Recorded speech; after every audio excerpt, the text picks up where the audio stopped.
حل کیا اور پھر وہ کفارہ دیا گیا اور ان کا اپنے شوہر کے ساتھ رجوع ہوا اور ان کی گھریلو ناچاکی امت مسلمہ کے لیے اتنے بڑے خیر کا باعث بنی کہ ایک جہالت کی جو رسم ہے وہ اللہ تعالیٰ نے ان کے ذریعے سے ختم کروائی۔ میں چاہتی ہوں کہ سیدہ خولہ بنت ثعلبہ رضی اللہ عنہ کے حوالے سے یہاں پر اگر کوئی بات کرنا چاہے تو کر لے، کسی کے ذہن میں کوئی ریفلیکشن آتی ہے؟ جی مجھے تو یہ جب صورت شروع ہی ہوتی ہے سورہ المجادلہ میں جہاں ان کا ذکر ہے تو وہ قد سمع اللہ سے جب بات شروع ہوتی ہے تو وہی اتنا اٹریکٹیو چیز ہے، وہ اتنی زیادہ دل کو لگتی ہے کہ اللہ سبحانہ تعالیٰ نے سن لی، ایسے اللہ سبحانہ تعالیٰ خطاب کرتے ہیں کہ اللہ نے سن لی۔ اور ابھی جیسے آپ بتا رہی تھیں کہ حضرت عائشہ وہاں موجود تھیں اور ان کے کوئی بہت بڑے بڑے بیڈ رومز تو ہوتے نہیں تھے کہ کسی کارنر میں کھڑے ہو کے رسول اللہ صلی اللہ علیہ وسلم سے بات ہو رہی ہے، اور وہ چھوٹے حجرے ہوتے تھے اور ان حجرے میں جب بات ہو رہی ہے اللہ سبحانہ تعالیٰ نے وہ سن لی اور حضرت عائشہ وہاں موجود ہیں اور وہ کہتی ہیں کہ میں سن نہیں سکی۔ تو اس سے ایک اور چیز پتہ چلتی ہے کہ اس آیت کی اینڈ میں اللہ سبحانہ تعالیٰ اپنی جو صفات بتا رہے ہیں وہ دو ہیں، السمیع البصیر، یہ دو صفات آتی ہیں۔ تو یہ بہت ہمارے لیے سوچنے کی بات ہے کہ ہم اتنے پریشان ہوتے ہیں اپنے روٹین کے حالات میں، اور پھر ہم اس کو بول کے جب تک اظہار نہ کریں تو ہمیں لگتا ہے ہم نے بات پوری نہیں کی یا دوسرے تک پہنچی نہیں۔ مگر آپ کبھی سوچیں کہ اس وقت ہم لوگ جو بھی سوچ رہے ہیں، جو خیالات آ رہے ہیں، وہ اللہ سن رہا ہے۔ بولنے کی محتاج تو مخلوق ہے کہ بولے گا کوئی تو وہ سنے گی، اللہ سبحانہ تعالیٰ کسی کے بولنے کا محتاج نہیں ہے۔ اور جب ہم اس چیز کو اپنے ذہنوں میں رکھیں گے تو آپ سوچیں کہ ہم کتنے سارا ایسا کلام یا ایسی سوچ جو ہمارے دلوں میں آتی ہے، جو نیگیٹو ہوتی ہے، جو لوگوں کو اذیت دینے والی ہوتی ہے، ہم اس سے بچ جائیں گے کہ اللہ سن رہا ہے۔ اب دیکھیے جو فرشتے ہیں کرامن کاتبین، وہ تو محتاج ہے نا کہ ہم بولیں گے تو وہ لکھیں گے، لیکن اللہ سبحانہ تعالیٰ اس کو ہمارے بولنے کی ضرورت بھی نہیں ہے، جو خیال آیا اللہ نے وہ بھی اس نے سنا۔ تو پھر اگر ہم اس چیز کو ذہن میں رکھیں گے نا تو مجھے ایسا لگتا ہے کہ ہمارے بہت سے معاملات کی اصلاح ہوگی۔ ایک تو یہ جو ہم لوگوں کے آگے اپنے ہر غم کو اور اپنی ہر چیز کو اور ہر ایک کے آگے ہم بیان کرتے ہیں، ہم اس سے رکیں گے، ہم اللہ کے آگے ہی اپنا غم رکھیں گے۔ اور دوسری بات جو مجھے بہت ہی پیاری لگتی ہے وہ یہ کہ ہماری زبان جو ہے وہ غیبت، کسی کو تکلیف دینا یا خام کی گوسپنگ، بغیر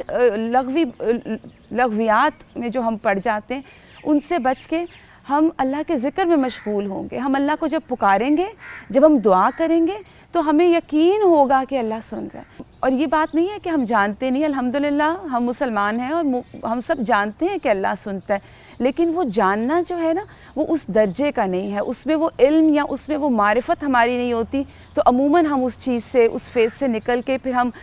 مایوسی کا بھی شکار ہوتے ہیں، ہم لوگوں کے آگے بھی بیان کرتے ہیں۔ تو وہ تھوڑا سوچنے کی بات ہے کہ یہ اپنی اتنی پرسنل بات ہے اور آ کے بالکل رسول اللہ صلی اللہ علیہ وسلم سے بات کری اور اللہ نے سن لی۔ اور آپ دیکھیں کہ قرآن کا بھی جو بیان ہے اس سے پتہ چلتا ہے کہ وَتَشْتَكِي إِلَى اللَّهِ، جی مسئلہ وہ اللہ سبحانہ وتعالیٰ سے ہی حل طلب کرنے کی نیت رکھتی تھیں۔ جی اور یہ جو آپ نے بات کی بڑی خوبصورت بات ہے کہ ہمیں اللہ تعالیٰ کی معرفت اللہ تعالیٰ کے صفاتی ناموں کے ذریعے سے حاصل کرنی چاہیے، اور یہ اشرف العلوم میں سے ہے کہ بیسٹ جو آف دا بیسٹ علوم ہے نا، ان میں سے ایک یہ ہے کہ اللہ تعالیٰ کو اس کے صفاتی ناموں کے ذریعے سے جانا اور پہچانا جائے، کیونکہ جتنی اللہ تعالیٰ کے صفاتی ناموں کے ذریعے سے ہمیں معرفت ہوگی نا، اتنا ہی ہم اس کے ساتھ اسٹرانگ کنیکشن بنا پائیں گے۔ ہمارا اللہ تعالیٰ سے کنیکشن ویک ہونے کی وجہ ہی یہ ہے کہ اللہ تعالیٰ کی صفات کے ذریعے سے ہمارا اللہ تعالیٰ کے ساتھ رابطہ ہی منقطع ہوا ہوا ہے۔ اور آپ اسی بات کو میں کنٹینیو کروں گی کہ جو بھی آپ نے بات کی کہ ہماری اللہ کے صفاتی ناموں کی ہمیں معرفت نہیں ہے، اس کی اگر ہمیں معرفت آ جائے نا تو ہم مخلوق سے بے پرواہ ہو جائیں۔ ہمیں پتہ ہے کہ ایسی ہستی ہمارے ساتھ ہے جو سب کر سکتی ہے۔ بالکل، ان اللہ علی کل شیء قدیر۔ بے شک، بالکل۔ وہ جیسے یعقوب علیہ السلام نے بھی فرمایا تھا نا، انما اشکو بثی وحزنی الی اللہ، میں اپنے سارے غم، سارے شکوے اللہ تعالیٰ سے کرتا ہوں۔ 50 مرتبہ یہ جو اسم ہے السمیع جو ہے وہ قرآن میں ذکر ہوا ہے۔ کتنی مرتبہ؟ 50 ٹائمز۔ 50 مرتبہ۔ اچھا، ماشاءاللہ، اوکے۔ تو یعنی کوئی چیز جتنی زیادہ دفعہ آتی ہے اس سے اس کی اہمیت کا بھی اندازہ ہوتا ہے۔ بالکل، وہ جیسے آتا ہے لیسا کمثلہ شیء، اس کے بعد بھی یہی السمیع البصیر آتا ہے۔ وَهُوَ السَّمِيعُ الْبَصِيرُ۔ جی، اور پھر اس کے بعد جب حضرت ابراہیم وہ بیت اللہ کی جب دیواریں بلند کر رہے تھے اپنے بیٹے کے ساتھ، تو وہاں پر بھی جب وہ دعا مانگ رہے تھے کہ اللہ آپ سن لیں، اور تقبل ربنا تقبل منا جی، انک تو وہاں انت پر السمیع العلیم. جی بے شک. تو بہت ہی خوبصورت جگہوں پہ یہ اللہ سبحانہ تعالیٰ نے یہ والی صفت رکھی ہے تاکہ اللہ کے بندے کبھی بھی مایوس نہ ہوں، ان کو پتہ ہو کہ ہم اکیلے نہیں ہیں. بالکل، جزاک اللہ خیر. اور کوئی بات، آج ہم پہلی مرتبہ انصار کے ریلم میں داخل ہوئے ہیں. ہم نے اس سے پہلے کبھی انصار کی بات نہیں کی ہے، اور بات یہ ہے کہ نبی صلی اللہ علیہ وسلم نے انصار سے بڑی محبت کی ہے، جو سیرہ میں ہمیں پتہ چلتا ہے. تو کوئی ریفلیکٹ کرے گا اس بات پر کہ انصار کے مناقب کیا کیا ہیں؟ جی آپا بالکل، ابھی آپ نے ذکر کیا حضرت خولہ بنت ثعلبہ رضی اللہ تعالیٰ عنہا کا، اور وہ انصاریہ ہیں. اور انصار کے بارے میں تو اتنی خوبصورت ہمیں باتیں جو ہیں وہ اللہ سبحانہ و تعالیٰ سے بھی پتہ چلتی ہیں کہ کتنی انہوں نے تعریف کی ہے قرآن میں، اور یہ نام بھی انہی کا ہی دیا گیا ہے.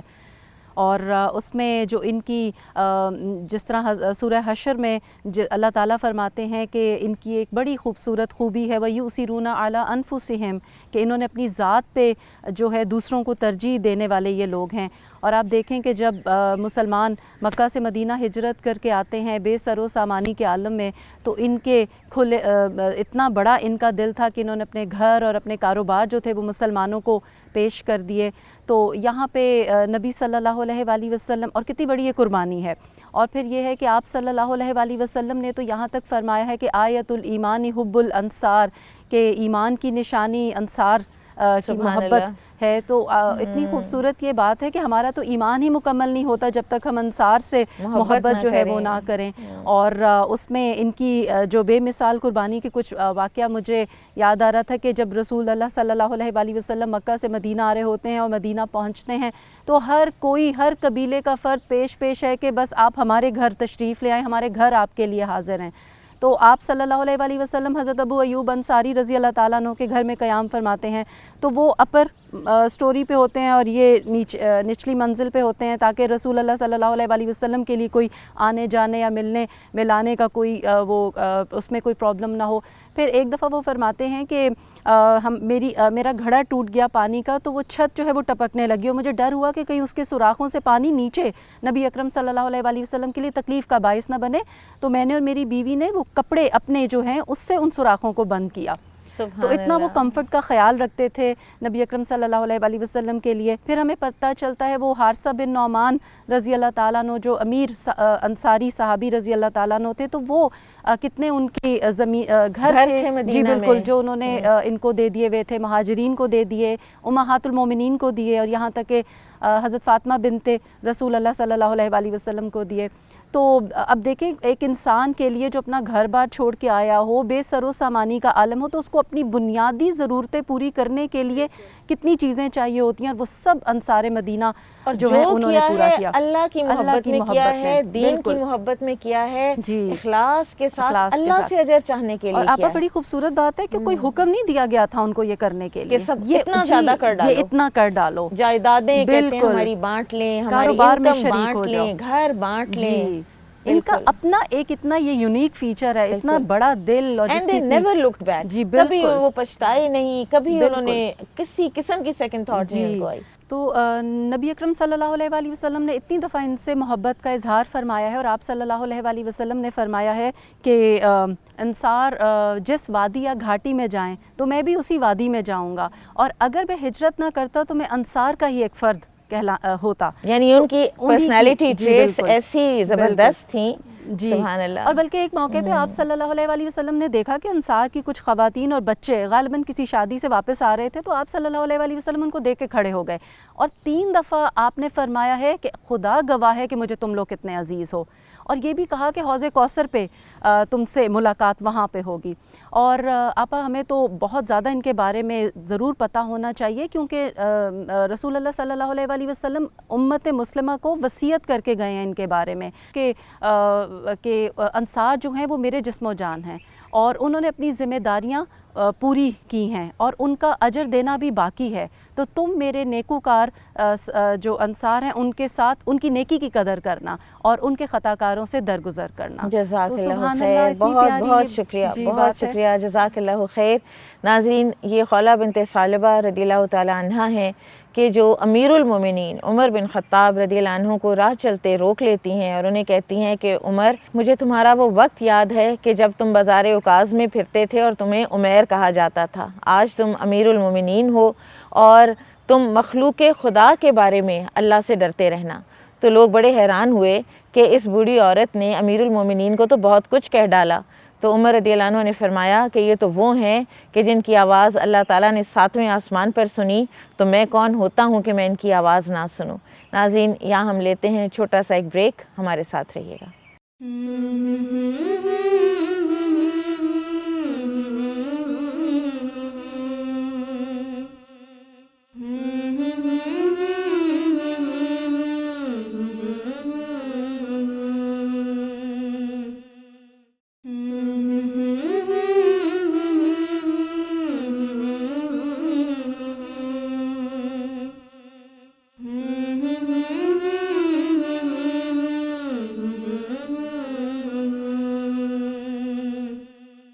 ویلکم بیک ناظرین، ہم ذکر خیر کر رہے ہیں انصار کی صحابیات کا۔ بریک سے پہلے ہم نے ایک ایسی صحابیہ کا ذکر کیا کہ جن کے ایک خانگی مسئلے کے حوالے سے اللہ سبحانہ وتعالیٰ نے قرآن نازل فرمایا۔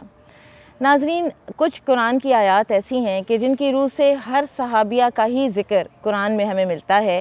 مثلاً سورۃ الاحزاب کی آیت نمبر 35 میں اللہ سبحانہ وتعالیٰ فرماتے ہیں، ان المسلمین والمسلمات والمؤمنین والمؤمنات والقانتین والقانتات والصادقین والصادقات والصابرین والصابرات والخاشعین والخاشعات والمتصدقین والمتصدقات والصائمین والصائمات والحافظین فروجہم والحافظات والذاکرین اللہ کثیرا والذاکرات اعد اللہ لہم مغفرتا واجرا عظیما،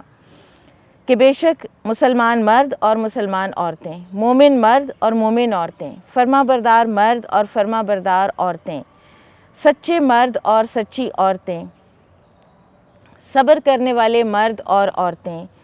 خشوع کرنے والے مرد اور عورتیں، صدقہ کرنے والے مرد اور عورتیں، روزہ رکھنے والے مرد اور عورتیں، اپنی شرمگاہوں کی حفاظت کرنے والے مرد اور عورتیں، اور اللہ کا کثرت سے ذکر کرنے والے مرد اور عورتیں، اللہ سبحانہ وتعالیٰ نے ان کے لیے مغفرت اور اجر عظیم تیار کر رکھا ہے۔ اس طرح کی اور بھی بے شمار آیات قرآن میں موجود ہیں کہ جن کے حوالے سے ہم یہ کہہ سکتے ہیں کہ تمام صحابہ و صحابیات کا ذکر خیر قرآن میں موجود ہے۔ سابقون الاولون ناظرین مہاجرین میں سے بھی تھے اور انصار میں سے بھی تھے۔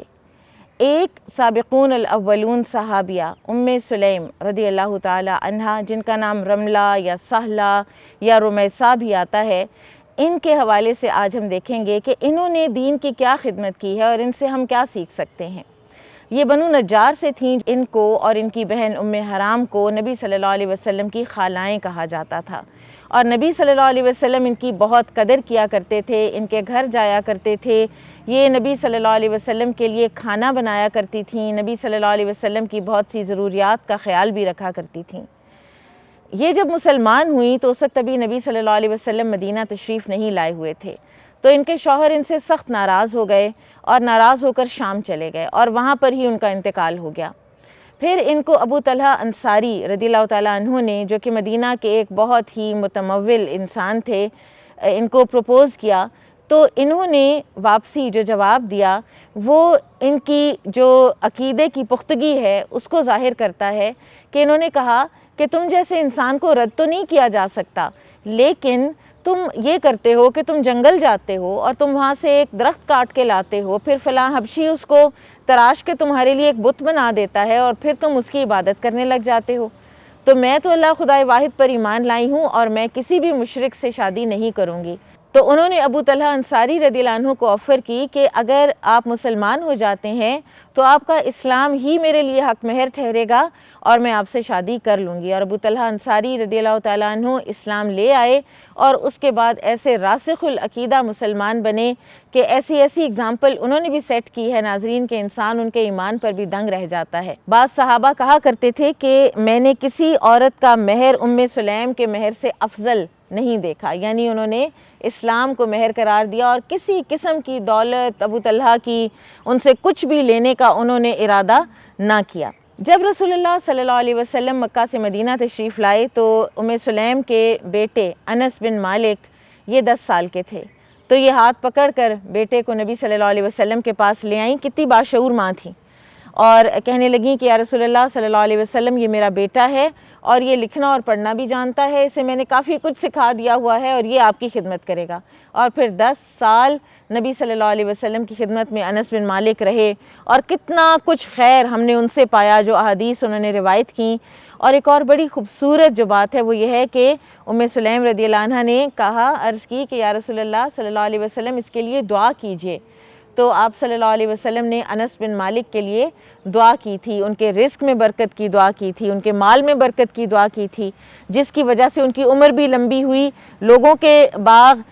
سال میں 1 بار پھل دیتے تھے، انس بن مالک کا باغ 2 مرتبہ پھل دیتا تھا، اور اسی طرح سے انہوں نے اپنے گریٹ گرینڈ چلڈرن تک بے شمار انہوں نے دیکھے۔ پھر اسی طرح سے سیدہ ام سلیم بھی سیدہ عائشہ رضی اللہ عنہ کے ساتھ مل کر جنگوں میں زخمیوں کو پانی بھی پلایا کرتی تھیں اور مرہم پٹی بھی کیا کرتی تھیں۔ ان کا ایک واقعہ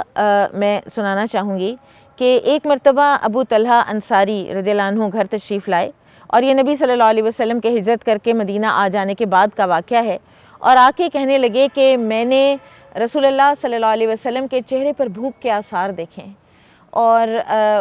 گھر میں کچھ ہے کھانے کو؟ تو انہوں نے کہا کہ گھر میں تو تھوڑا سا جو ہے اور روٹی کے چند ٹکڑے ہیں، تو پھر بلا لائیں آپ رسول اللہ صلی اللہ علیہ وسلم کو، وہ کچھ تو جو ہے وہ تو وہ کھا لیں۔ تو انس بن مالک رضی اللہ عنہ کو بھیجا کہ رسول اللہ صلی اللہ علیہ وسلم کو بلا لائیں۔ تو رسول اللہ صلی اللہ علیہ وسلم کے ساتھ جتنے لوگ تھے، اور انس بن مالک کی روایت کے مطابق 70-80 لوگ تھے، وہ سارے آپ صلی اللہ علیہ وسلم نے اپنے ساتھ لے لیے۔ تو ابو طلحہ انصاری رضی اللہ عنہ تھوڑا سا ذرا گھبرائے کہ اتنی سی تھوڑی سی جو ہے پروویژن یہ کتنے لوگوں کے کام آئے گی؟ تو ام سلیم رضی اللہ عنہ نے کہا کہ اگر رسول اللہ صلی اللہ علیہ وسلم لا رہے ہیں نا لوگوں کو، تو بس پھر اللہ تعالیٰ خود ہی معاملے کا حل نکال لیں گے، ہمیں پریشان ہونے کی ضرورت نہیں ہے۔ اور پھر اس کھانے میں اتنی برکت پڑی، اور ہم پیچھے 2-3 مرتبہ برکت کے کانسیپٹ پر بات کر چکے ہیں، اور نبی صلی اللہ علیہ وسلم کی ذات مبارک تو خود بھی بابرکت تھی، تو وہ سارے لوگوں نے وہ کھانا کھایا۔ پھر ایک اور جو ام سلیم رضی اللہ تعالیٰ عنہ کا واقعہ ہمیں ملتا ہے وہ ہے ان کے بیٹے ابو عمیر کے انتقال کا، کہ وہ بچہ تھا، اس کا انتقال ہو گیا۔ ابو طلحہ انصاری رضی اللہ عنہ کا وہ بیٹا تھا، اور جب ابو طلحہ انصاری کہیں باہر گئے ہوئے تھے اور تھکے ہارے رات کو آئے اور پوچھا بچے کا کیا حال ہے، تو کیا فرماتی ہیں کہ پہلے سے بہتر حال میں، اور بچہ دنیا سے جا چکا ہے۔ شوہر کو فوری طور پر پریشان نہیں کیا، ان کو آرام دیا، سکون دیا، کھانا دیا، اور صبح ان سے پوچھا کہ اگر آپ کے پاس کوئی امانت رکھوائے اور وہ واپس مانگنے آئے تو آپ کو کیا کرنا چاہیے؟ تو خود ہی ابو طلحہ رضی اللہ عنہ نے کہہ دیا کہ مجھے اس کو وہ چیز واپس کر دینی چاہیے۔ پھر ایسے آرام سے اتنے پولائٹ طریقے سے انہوں نے ہسبینڈ کو بتایا کہ ہمارا بیٹا اللہ کی امانت تھا اور اللہ تعالیٰ نے واپس لے لیا۔ تو ابو طلحہ انصاری رضی اللہ عنہ کو دکھ ہوا، غم ہوا، اور آپ صلی اللہ علیہ وسلم سے آ کر انہوں نے اس بات کا ذکر کیا، تو آپ صلی اللہ علیہ وسلم نے ان کے لیے دعا کی، اور اس دعا کے نتیجے میں اللہ تعالیٰ نے ان کو وہ بیٹا دیا عبداللہ، کہ جس سے پھر ابو طلحہ انصاری رضی اللہ عنہ کی نسل چلی۔ اور ایک اور واقعہ میں سنانا چاہوں گی ان کی مہمان نوازی کا، کہ جب مدینہ میں کچھ مہمان آئے اور کسی کے گھر میں ان کو کچھ دینے کو نہیں تھا، تو یہ لے گئے مہمان کو اپنے گھر، بیوی سے کہا ام سلیم سے کہ بچوں کو بھوکا سلا دو، بچے ایک رات گزارا کر لیں گے۔ اب کھانا اتنا ہی تھا کہ جتنا ایک بندہ کھا سکتا ہے، اور اس وقت چراغ گل کر دینا، پاس بیٹھ کے ہم نے پریٹینڈ کرنا ہے کہ ہم بھی کھا رہے ہیں، تاکہ مہمان پر اتنا سا بوجھ بھی نہ اس کے اوپر پڑے نفسیاتی کہ میری وجہ سے میرے میزبان بھوکے ہیں۔ تو نبی صلی اللہ علیہ وسلم نے جب صبح ابو طلحہ ان کے پاس آئے تو فرمایا کہ رات کو تمہاری مہمان نوازی اللہ تعالیٰ کو بہت پسند آئی۔ اور اس طرح کے اور بھی بہت سے ذکر خیر ہیں سیدہ ام سلیم رضی اللہ عنہ کے، لیکن وقت کی کمی کے باعث ہم سب کا ذکر نہیں کر سکتے۔ اب میں چاہوں گی کہ آپ لوگ کچھ ریفلیکٹ کریں ان ساری باتوں پر جو ہم نے کی ہیں۔ جی، ابھی یہ جو ام سلیم رضی اللہ عنہ کا جو ایمان افروز واقعہ ہم سن رہے تھے، تو اس پہ میں سوچ رہی ہوں کہ کیا انٹلیکٹ کی خاتون تھیں، اسلام کی قدر و قیمت کو ایسے جیسے انہوں نے ڈے 1 سے پہچان رکھا تھا، اور مہر میں وہ انہوں نے ابو طلحہ رضی اللہ عنہ کا اسلام لیا۔ یعنی ایک تو وہ ابو طلحہ رضی اللہ عنہ کے لیے کتنے بڑے اجر و ثواب کا باعث بنی کہ وہ ایمان لے آئے۔ بالکل، کتنا مال و دولت وہ لے سکتی تھی مہر میں، لیکن انہوں نے پریفر کیا بے نیازی، دنیا کی مال و دولت سے اس حد تک بے نیازی کہ انہیں یہ ایمان لانے کا مطلب سمجھ آ گیا تھا کہ ہم قرآن میں پڑھتے ہیں نا کہ ہوا خیر مما یجمعون، کہ قرآن اس چیز سے بہتر ہے جو تم پوری زندگی میں جمع کرتے ہو۔ اگر آپ سوچیں کہ ہم زندگی میں کیا کیا کچھ نہیں جمع کرتے، اور وہ ہمیں کتنا جان سے پیارا ہوتا ہے کہ ہم اس کو تھوڑی مقدار بھی کسی سے شیئر کرتے ہوئے ہمارا دل گھٹتا ہے۔ اور یہ وہ خاتون تھیں کہ جنہوں نے اس سب کو رد کرتے ہوئے صرف اپنے شوہر کا ایمان مانگا۔ ایک حدیث میں بھی ہم دیکھتے ہیں نا کہ ایمان اگر رائی کے دانے کے برابر بھی ہوگا قیامت کے دن تو وہ آپ کو ایونچولی دوزخ سے نجات دلانے کا باعث بنے گا۔ بالکل، کتنی بڑی بات ہے یہ۔ اور ہم لوگ اپنی پوری زندگیاں جو ہیں وہ یوز لیس اور بیس لیس چیزوں کے پیچھے کھپا دیتے ہیں، محنت کرتے ہیں، تھکتے ہیں۔ اور دنیا کی زندگی تو اتنی ٹیمپرری نیچر ہے کہ قرآن میں اس کے بارے میں آتا ہے نا کہ جیسے ایک کھیتی ہوتی ہے بارش کے بعد کتنی لہلہاتی ہے، ہری بھری ہوتی ہے، دیکھنے میں کتنی خوبصورت لگتی ہے، لیکن پھر ایونچولی اٹ آل ڈائز، بھس بن جاتا ہے، بیکار، it has no value at all. تو یہ ہے دنیا کی زندگی۔ آپ صلی اللہ علیہ وسلم نے فرمایا نا کہ تم سمندر میں اپنی انگلی ڈپ کرو اور واپس نکالو گے تو جتنا پانی ہوگا، تو وہ حیثیت ہے دنیا کی زندگی کی ایز کمپیئر ٹو آخرت کی زندگی۔ تو کیا پانی آتا ہے انگلی کے ساتھ اگر ہم ڈپ کریں تو؟ اور ان لوگوں نے یہ حقائق سمجھ لیے، بالکل، ان لوگوں نے اس کی گہرائیاں سمجھی ہوئی تھیں، ان کی لائف کی پرائرٹیز ہی اور تھیں۔ ہم لوگ تو ڈاؤٹ میں ہی زندگیاں گزار دیتے ہیں۔ اور دیکھیں کہ ایک اور حدیث میں آتا ہے نا کہ نبی صلی اللہ علیہ وسلم نے فرمایا کہ اللہ کے نزدیک دنیا کی زندگی کی حیثیت اگر مچھر کے پر کے برابر بھی ہوتی نا تو وہ کفار کو پانی بھی نہ دیتے۔ اور یہی خزانے جس کی خاطر ہم لوگوں کی قتل و غارت کر رہے ہوتے ہیں، کبھی اسے ہم وائٹ گولڈ کے نام پہ، کبھی بلیک گولڈ کے نام پہ، یہ سونے چاندی اور ہیرے جواہرات، ساری دنیا کا کھیل ہی ساری دنیا کا کھیل ہی یہی ہے۔ گورنمنٹس ہٹ رہی ہوتی ہیں اور کیا کیا، انسانی جان کی کوئی حیثیت نہیں ان کے پیچھے۔ یہ زمین اگلے بیٹھی ہوگی قیامت کے دن، وامٹ آؤٹ کیا ہوگا اس نے، ڈھیر لگے ہوں گے، لیکن کسی کو پرواہ نہیں ہوگی ان کی، کیونکہ وہ جو ایک رائی کے دانے کے برابر ایمان ہوگا نا، اس کی حیثیت ہوگی۔ جزاک اللہ خیر ام علی، آپ نے بہت ایمان تازہ کر دیا ہمارا اپنی گفتگو سے۔ اللہ تعالی ہمیں توفیق عطا فرمائے کہ ہم ایمان کی قدر کر سکیں۔ آمین۔ اور کسی کے پاس کوئی؟ میں ابھی یہی سوچ رہی تھی کہ جس طرح ابھی ذکر کیا سعدیہ نے بھی کہ انصار جان چکے تھے حقیقت، اور تبھی ان کا اتنا عزت مقام اور مرتبہ ہے۔ اور ابھی آپ نے جو واقعہ بیان کیا کہ کس طریقے سے ابو طلحہ نے نبی کریم صلی اللہ علیہ وسلم کے چہرے پر جو بھوک کے آثار دیکھے، ان کی آواز میں نکاہت کو محسوس کیا، اور پھر نبی کریم صلی اللہ علیہ وسلم کی ضیافت بھی کی، اس میں مجھے یہ ہو رہا تھا کہ ہمارے لیے کتنا ضروری ہے کہ ہم بھی ایک حساس نظر رکھیں اپنے سراؤنڈنگز پر، اور ہم دیکھیں کہ کسی کو کوئی ضرورت تو نہیں، اور ہم لوگ بھی لوگوں کی ضرورت سے آگاہ رہیں اور ان کی مدد اسی حساب سے کریں۔ قرآن مجید میں بھی آتا ہے نا، اللہ سبحانہ تعالیٰ فرماتے ہیں تعریفہم بسیماہم، کہ وہ تم ان کو ان کی صورتوں سے پہچان لوگے۔ یعنی کہ یہ علم فراست اللہ سبحانہ تعالیٰ نے نہ صرف اس کا ذکر قرآن مجید میں کیا ہے، بلکہ اگر ہم نبی کریم صلی اللہ علیہ وسلم کی زندگی کا بھی وہ واقعہ یاد کریں جس میں آپ نے ابو ہریرہ رضی اللہ تعالیٰ عنہ کو رستے میں کھڑا پایا، رسول اللہ صلی اللہ علیہ وسلم نے ان کی حالت دیکھ کر یہ اندازہ کر لیا کہ وہ بھوکے ہیں، اور وہ پھر ان کو اپنے ساتھ لے کر گئے، اور ان کو اور تمام اہل صفہ کو جو دودھ پیش کرنے کا واقعہ ہے وہ ہم سب جانتے ہیں۔ تو یہ ضروری نہیں ہے کہ ہم بھی کسی کی مدد مانگنے کا انتظار کریں اور پھر اس کی کو ہیلپ آؤٹ کریں۔ ہمارے ارد گرد کتنے ہی ایسے ضرورت مند لوگ، حاجت مند سفید پوش لوگ موجود ہیں، جیسے یہ چھابڑی والے، یہ سیکیورٹی گارڈز، یہ دہاڑی دار لوگ، چھوٹے چھوٹے کام کر کے سارا دن محنت کرنے والے، موسم کی سختیاں برداشت کرنے والے، اور اتنے دن، پورے دن کی گھنٹوں کی محنت کے بعد وہ کیا کرتے ہیں گھر میں بعض اوقات کچھ، اور minimum wage at the end of the month, اتنا مشکل ٹائم وہ گزارتے ہیں، اور ان کی خودداری اور غیرت یہ گوارا نہیں کرتی کہ وہ کسی کے آگے ہاتھ پھیلائیں، اور ہم لوگ یہ سمجھتے ہیں کہ اگر کسی کو ضرورت ہوگی تو ہم سے ہو ہی رہا ہوگا نا، کوئی مانگے گا تو دے دیں گے، بے شک، اور یہ ہمارے ایمان کا تقاضا ہے، اور یہ ان کی عزت نفس کا مان رکھتے ہوئے ہم ان کی جس حد تک مدد کر سکیں، اور یہ ضروری نہیں ہے کہ ہم مدد کے لیے ہزاروں لاکھوں ہی ہمیشہ سپینڈ کریں۔ نبی کریم صلی اللہ علیہ وسلم کی وہ حدیث ہے نا کہ آگ سے بچو، خواہ کھجور کا ایک ٹکڑا ہی صدقہ دے کر کرو۔ وہ ہمارے ذہن میں نا شیطان وہ اس وقت خیال ڈال دیتا ہے کہ اتنی تھوڑی سی اماؤنٹ سے کسی کا کیا بنے گا، کیا فرق پڑ جاتا ہے، میں نہیں دیتی، اس وقت ہمیں شرم آ جاتی ہے، اور ایکچولی ہم لوگ وہ نیکی کا موقع ہاتھ سے گنوا دیتے ہیں۔ تو یہ جتنا بھی ہماری استطاعت ہو سکتی ہے ہمیں اس حساب سے کر لینا چاہیے۔ اور مجھے ایک اور چیز بھی ذہن میں آ رہی تھی کہ جو ضرورت مند ہیں ان کا بھی جو پریفرڈ رویہ ہے وہ بھی ہمیں قرآن مجید اس کے بارے میں بھی بتاتا ہے کہ قرآن مجید میں اللہ سبحانہ تعالیٰ کے الفاظ ہیں نا کہ وہ لوگوں سے لپٹ کر مانگتے نہیں ہیں،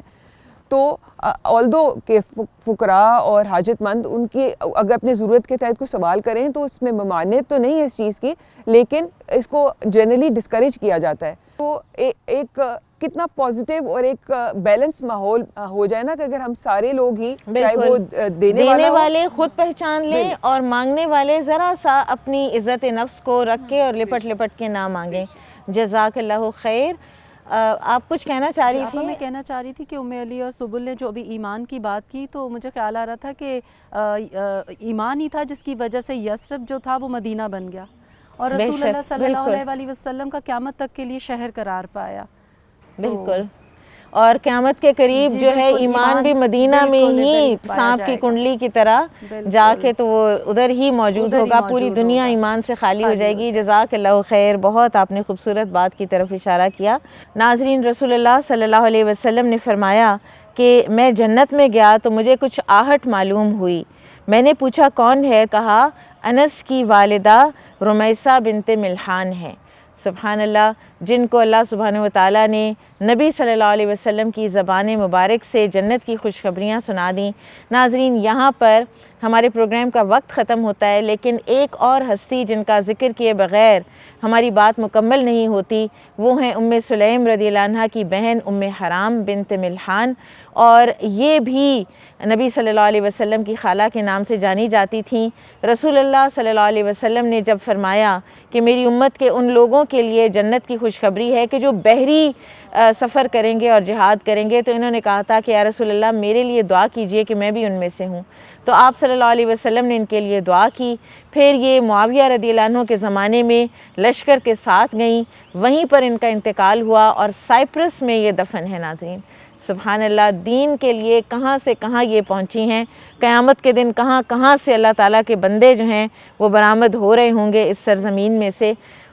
ناظرین، اجازت دیجیے، ہمارے پروگرام کا وقت ختم ہوتا ہے۔ سبحانک اللہم و بحمدک، اشہد ان لا الہ الا انت، استغفرک و اتوب الیک۔ السلام علیکم ورحمۃ اللہ وبرکاتہ۔